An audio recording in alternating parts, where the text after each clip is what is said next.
This episode is sponsored by Archaeologist Tours. Want to dig deeper into Mexico's indigenous past and present? Allow Archaeologist Tours to customize your Yucatan adventure.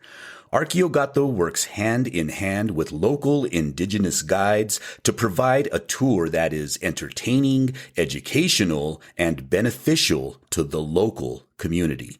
For an adventure like no other, check out archaeogato.com.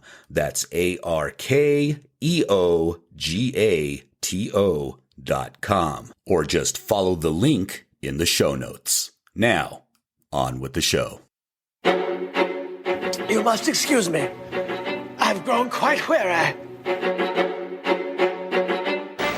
This hasn't been easy, I know. But you've learned a lesson. A lesson in honesty. Honesty to yourself and honesty to others. That lesson will stand you in good stead all your life. I think we've all learned a good lesson.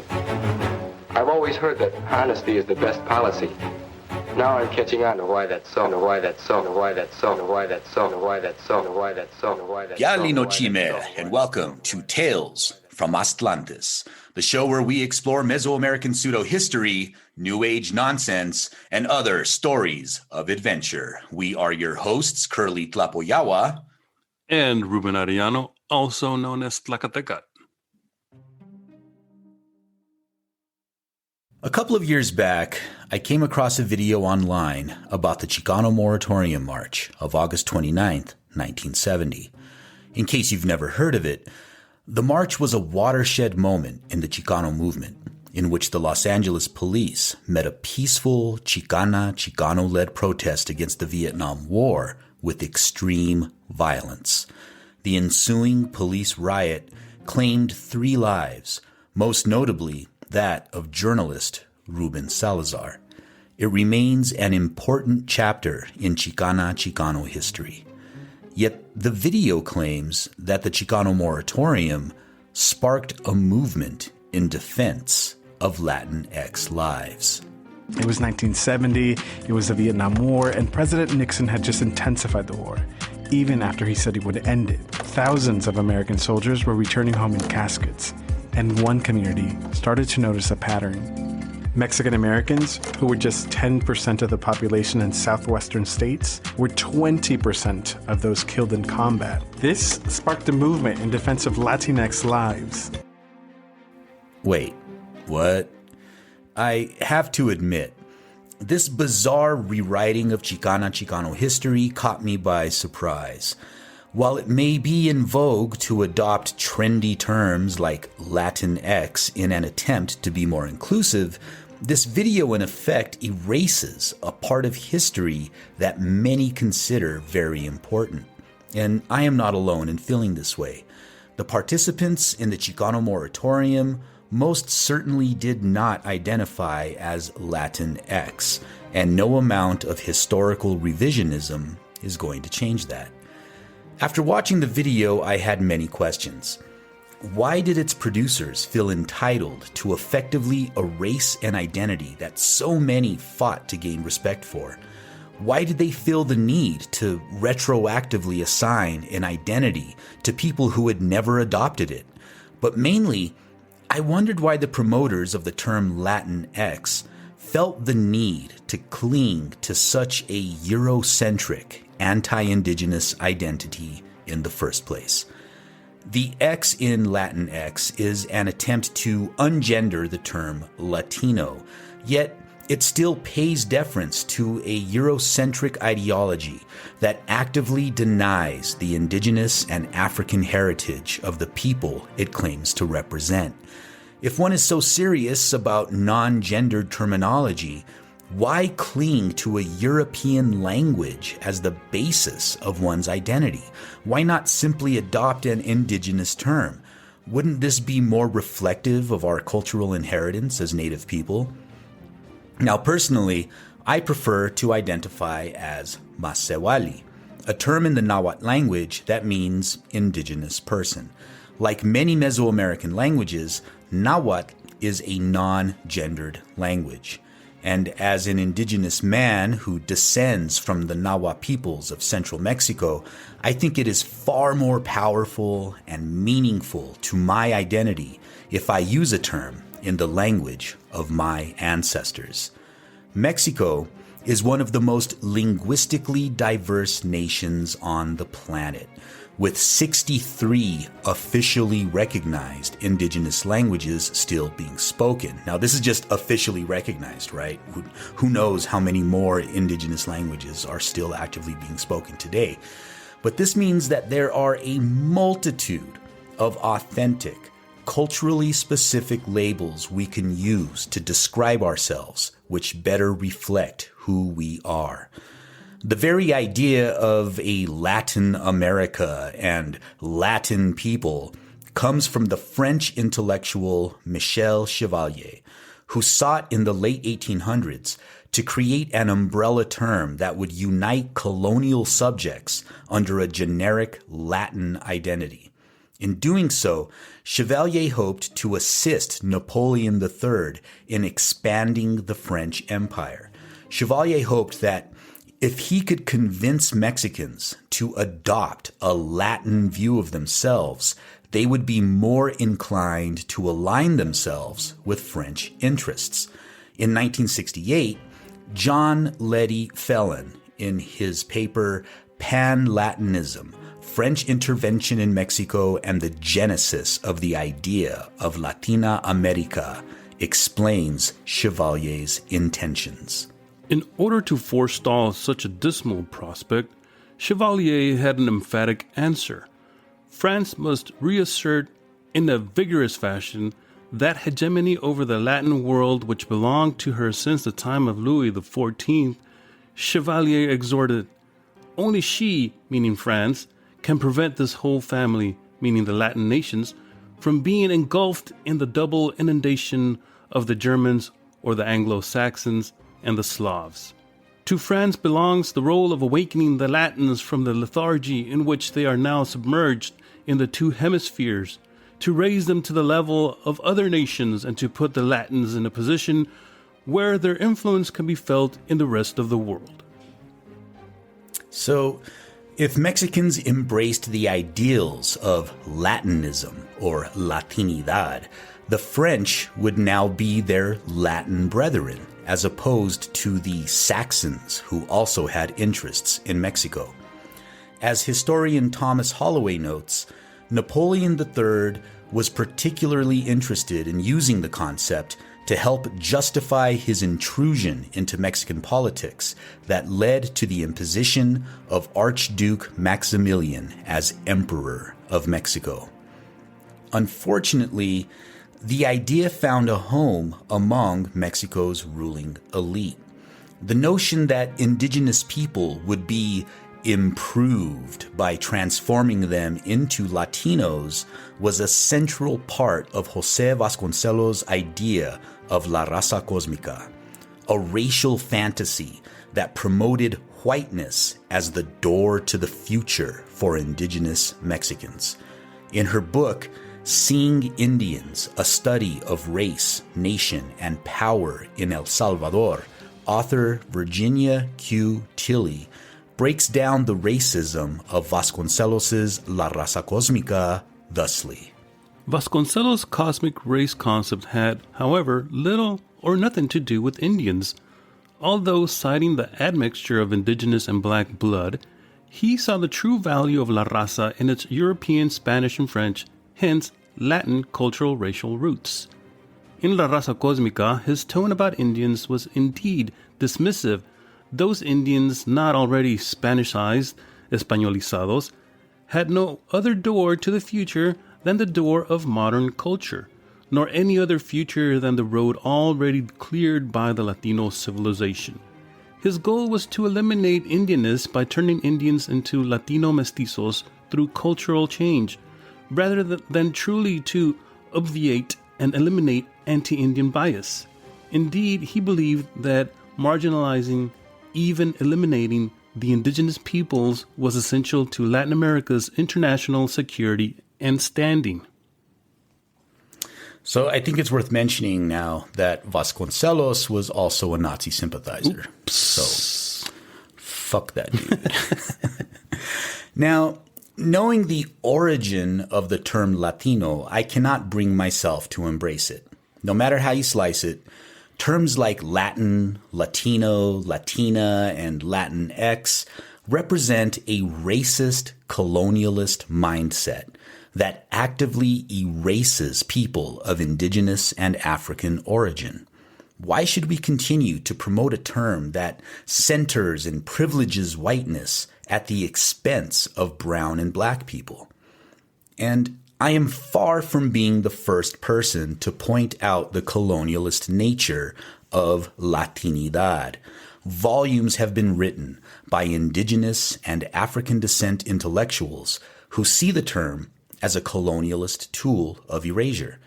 In the 1980s, the Afro-Brazilian scholar Lelia Gonzalez devoted much of her writing to exposing the Eurocentric nature of Latinidad and discussing how the term erases indigenous and African people.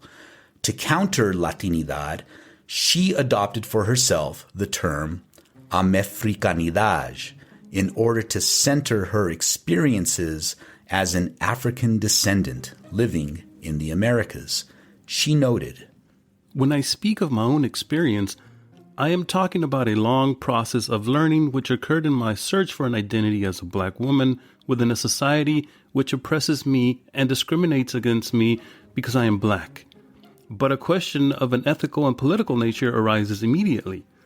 I cannot speak in the first person singular of something which is painfully common to millions of women who live in the region, those Amerindians and Amerafricans who are oppressed by Latinness, which legitimizes their inferiority." We'll be back after a quick break. This episode of Tales from Aztlantis is brought to you by Aztlantis Premium. Don't you just hate having your favorite podcast interrupted by ads like this?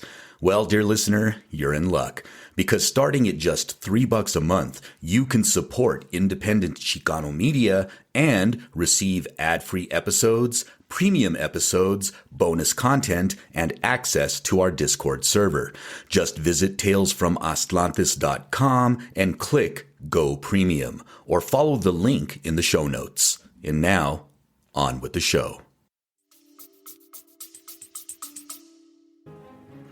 You see, by appropriating and retrofitting the past for purposes of the present, those who are reframing the Chicano movement to fit the Latinx worldview are creating a false narrative that reeks of Orwellianism and historical revisionism.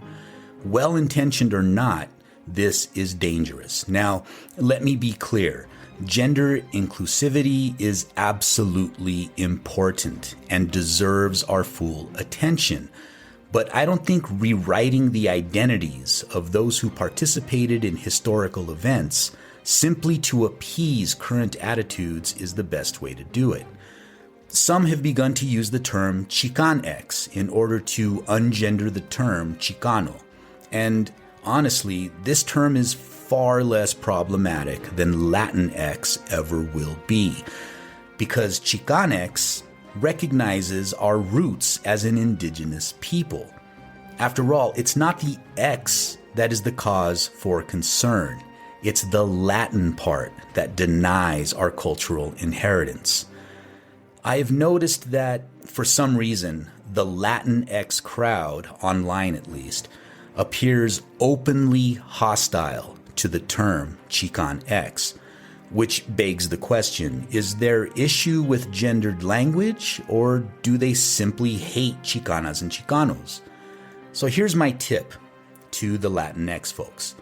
Allow us to determine our own identities and stop trying to erase those of indigenous and African descent. It's just a suggestion. But Kurly, why are you trying to divide us? Well, it's funny because a while back, probably about a month ago, I was interviewed by Telemundo as part of this new English language show that they have going on. I'm not sure what the show is called, but the topic of this episode was Latinx, right? Mm-hmm. Like, what does it mean? Should we use it? Should people say it? Is it a good term, etc.? And so I went through the interview, and I could kind of tell that the interviewer thought that it was going to be like a confrontational interview. Somebody must have just told him, like, yeah, this guy's against the term. You should interview him for the show.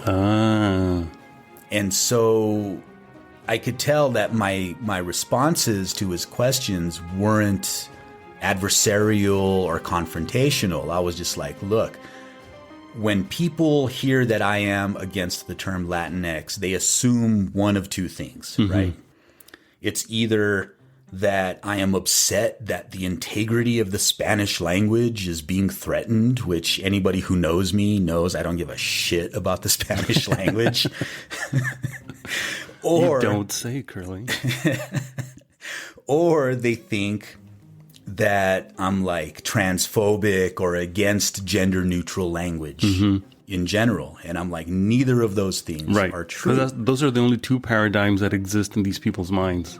Exactly. So I think I threw them a curveball because I was like, neither of those things are why I am opposed to Latinx. And then I just laid it out, Latin, Latinidad, it's a Eurocentric concept. It robs us of our cultural inheritance. And it wound up being a really friendly conversation. I don't think it's what they were looking for. And so when the episode finally aired, I watched it and I was left out entirely. That's because you didn't supply the foil element that they were looking for. I think that's really true because every single person who was interviewed was just like 100% pro, this is why it's a great word. Never once did anybody evaluate or interrogate the origins of Latinidad. Well, no one ever does. It's always assumed that it's a term that people agree to call themselves down in Central and South America and possibly even Mexico, and that somehow it's just okay to use it without question. Yeah, and so when I raised these issues, like, look, man, it's a Eurocentric term. It's a colonialist term. I kind of deflated their tires, right? Yeah. So I was left out of it entirely. And I watched it, and, I'm going to be honest, it wasn't a great show. So part of me feels like fortunate that I was left out. What a relief, right? Yeah, but then another part of me is like, well, they could have used my perspective, I felt, Yeah. Obviously, I was the only one who felt that way, though. Right. Well, I mean, I know in the article that we just went over, it's one that you posted a few years ago, and you mentioned the Brazilian scholar, which I had never heard of before until you brought her to my attention, who was doing this stuff going back to the 80s. In the 80s, here in the U.S., most people, as far as, at least in my neck of the woods, most people, I mean, you did have some people that would occasionally throw out the word Latino or Latin in its archaic sense, not in the current sense that it came to be known in about the 90s. Yeah, but most talking people, about Caesar and shit. Well, right? Not only that, but like, the Latin lover, that kind of idea, right?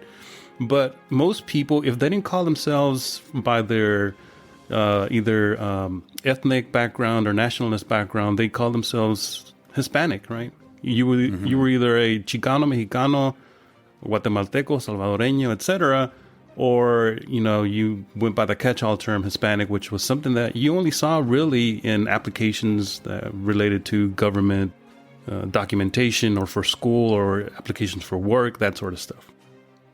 And it wasn't until maybe the late 80s into the early 90s that the word Latino began to sort of assume the role that Hispanic had taken in the 80s, because now it became, again, inclusivity. That's the key term here, right? Let's be more inclusive. Let's include people who aren't necessarily Spanish-speaking or descend from Spanish speakers, i.e.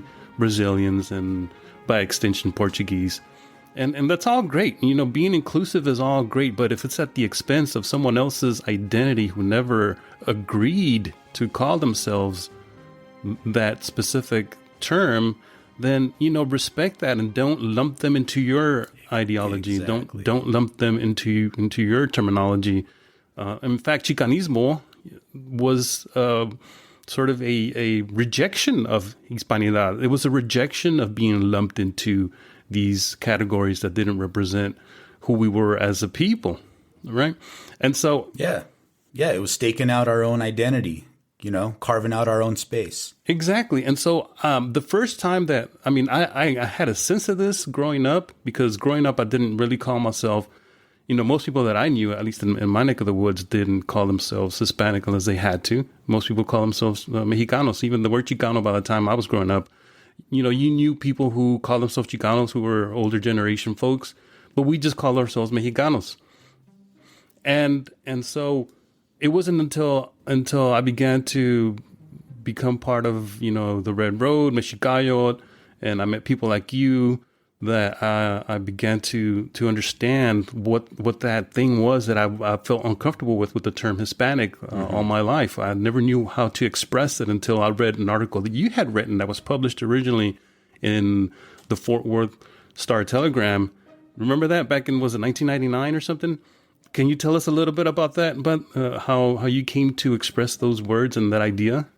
So I think, what was that article called?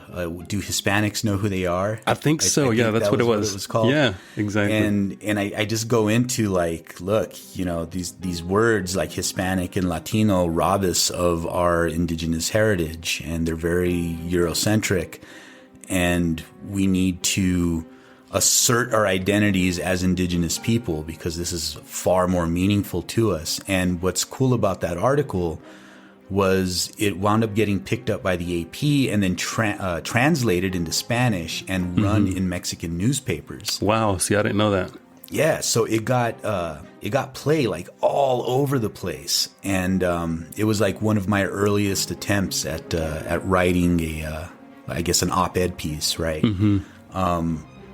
And it got spread pretty far and wide. And what's funny is there was a talk radio person out of Dallas, and she was infamous for being super confrontational. And I get this phone call from her. I don't remember her name, but I get this phone call from her out of the blue. And she's like, "What do you mean we're not Latinos?"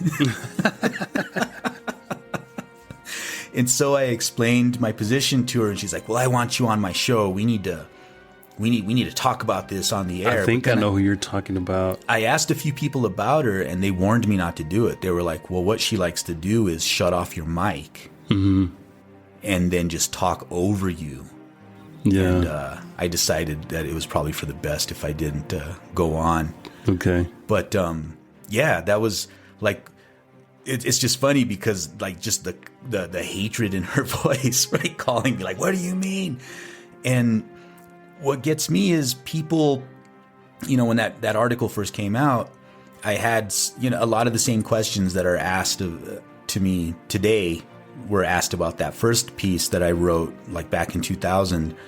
And it's well, then what are we supposed to call ourselves? We need an umbrella term. What's the umbrella term we should use to group everybody together? And I'm do we need an umbrella term? Right. What's wrong with indigenous? Because I see my cultural cousins. I live in New Mexico. My cultural cousins are the Pueblo people, and the Navajos and the Apaches and the other native indigenous people from this region. I don't feel some sort of kinship or connection to, white Argentinians. I just don't feel connected to them. And that's one of the problems with the word Latino as sort of an umbrella term, is it's totally centering whiteness. Yeah, because absolutely. It's uniting us in our experiences. And it's our what experiences? Our experiences with white people? That's what we're going to use as the foundation of our very identities? The cornerstone of who we are is going to be whiteness? I think a more generous explanation would be that people are trying to unite under this idea of a shared ancestry based on language and based on colonial experience. which is odd if you think about it, given that a lot of these same folks that go on and on about Latinidad and Latinx are kind of the same people that are, currently also talking about anti-colonialism and decolonization. And I'm thinking, well, how can you do that if you're also subscribing to this identity that is tied directly to the aftermath of the colonization and the genocide and the exploitation of indigenous lands and indigenous peoples?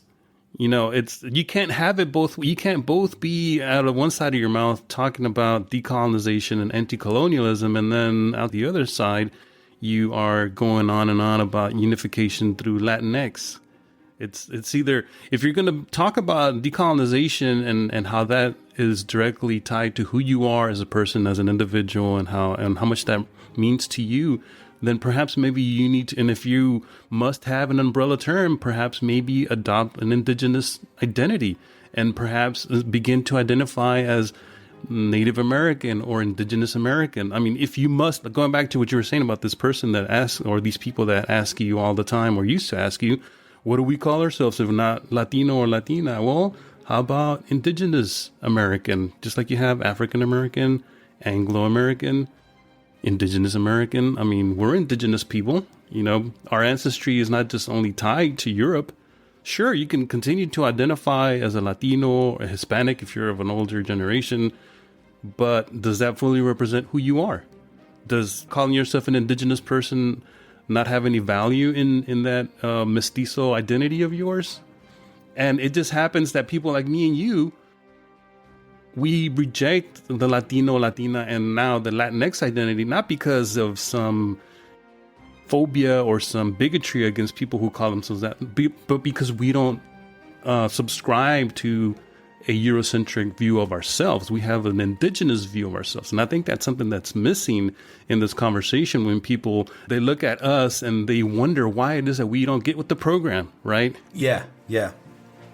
Why aren't you jumping on board? Exactly. I'm sorry, not doing it. And getting back to what you were saying about having an indigenous view of ourselves, it's one of the things that I like to bring up to people is like, well, okay, so you call yourself Latin or Hispanic or Hispano, but what about your cultural inheritance? Like, what's the culture that you inherited from your grandma, from your grandparents? Because I didn't grow up eating fucking paella, Like, I grew up eating indigenous foods, like, with an indigenous identity. So I don't know the first goddamn thing about Spain or any of that, or Europe. I have an indigenous view of myself. So that's how I choose to identify. But one of the more, I guess, mundane problems with promoting words like Latin and Latinx is that it tends to obfuscate, people when you're trying to speak about a specific people and you just, gloss them as Latin or Latinx. It's like, well, wait a minute, who the hell are you talking about? Because as a historian, I want to know, like, well, you say Latin, but are you talking about Puerto Ricans? Are you talking about Mexicans? Are you talking about Mexican Americans? Like, what the hell are you even talking about? And I bring this up because the Los Angeles Times just recently, May 10th, 2021, published this column called "California Has a History of Racist Lynchings Too. Ignoring that fact is mass delusion." And it's a pretty good article, right? Like, it gets to the nitty gritty it opens up with the story of a Mexican woman named Josefa who she killed a man in self-defense and then was hung later. She was lynched in Downeyville for doing this. But in the story, it's talking about, all the different people who were lynched in California. And it kind of, it really drops the ball because it's like, and I'll quote it directly. It says, in a state where Gonzales Day found at least 350 people, the majority of them Latinos, many killed as much for their race as for their alleged crimes. were lynched in California between 1850 and 1935. So 350 people, that's not an insignificant amount of people who were lynched. But when it says the majority of them were Latinos, I'm like, what does that even mean? I assume they're talking about Mexicans, but... Well, I would assume so too. Yeah. And then, the author interviews this Gonzalez Day and quotes them.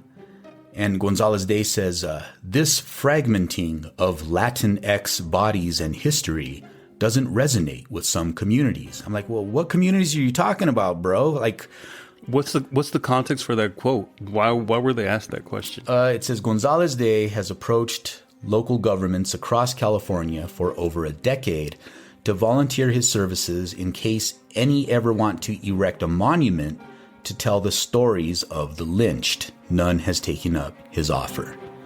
And then he goes on, this fragmenting of Latinx bodies and history doesn't resonate with some communities, he said diplomatically. So it's like, why didn't he just say Mexican?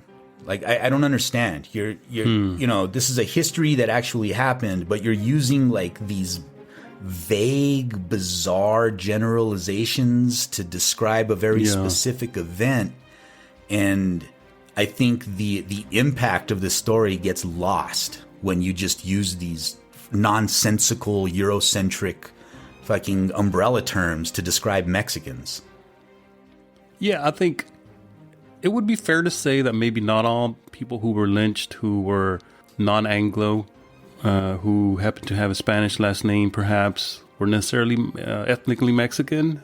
Because at this time in California, you had people coming from all over the world. You had Chileans coming in. I mean, there's that whole controversy about the folk hero in California, Joaquin Murrieta, how some people claim that he was from Chile, and because of, I think, Pablo Neruda wrote something about it once or something.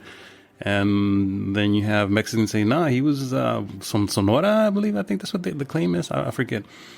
So in to be fair to this Day Gonzalez, I think what they're trying to say is that it's not necessarily correct to just say that it was Mexicans, which, I'll give them that much. But the majority of the people that were in California who were, quote unquote, of Spanish descent or Mexican descent happened to be ethnic Mexicans, whether Californios who had been there before the takeover by the U.S. or people who immigrated afterwards. The vast majority of those people were ethnically Mexican. So perhaps in their effort, and that gets lost. All of that gets lost when you use this generic term. And perhaps, if these people, they're going to continue using the word Latinx, that's not going away. This little podcast isn't going to have that kind of effect. But I would but I would hope that at least they would offer a little bit more of an explanation as to, and provide some context to when they use these terms, especially in terms of lynching and things that happened historically, especially given the fact that, it's always been the case that ethnic Mexicans have been the largest group within that umbrella category of whether it's Hispanic or Latino. And I should also add that the word Hispanic and the word Latina, Latino, or now Latinx, those are not racial categories. And people always use them as if they're a racial category. They're a categorization based on government standards to be able to keep track of people who come from or descend from a certain part of society that is either non-Anglo, non-African American in their view, right, and also non-Native American in their view, because we would argue otherwise, that we are Native people, whether the government and whether Latinx people want to admit it or not. And that's part of this conversation too, that just because you're using the term Latinx as a category doesn't necessarily mean that you can also use it as a racial category, because ethnic categories and ethnic identity and racial identity and national identity and all these identities are not the same, and they often get conflated. I've heard people call themselves, or say things like I am racially Latino. Like, what does that even mean to be racially Latino? I have no idea what that means. Yeah, and then you get all of this bizarre confusion over,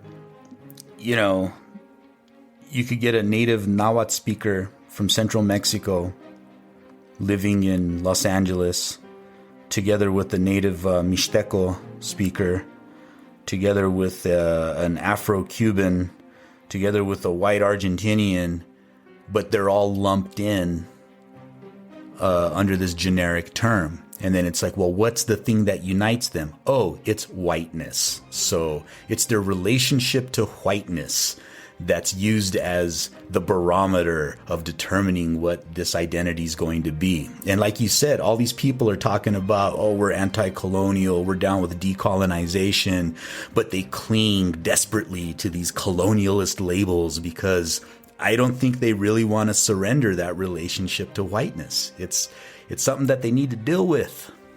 Well, I mean, perhaps, but also let's be generous. Maybe they just don't know.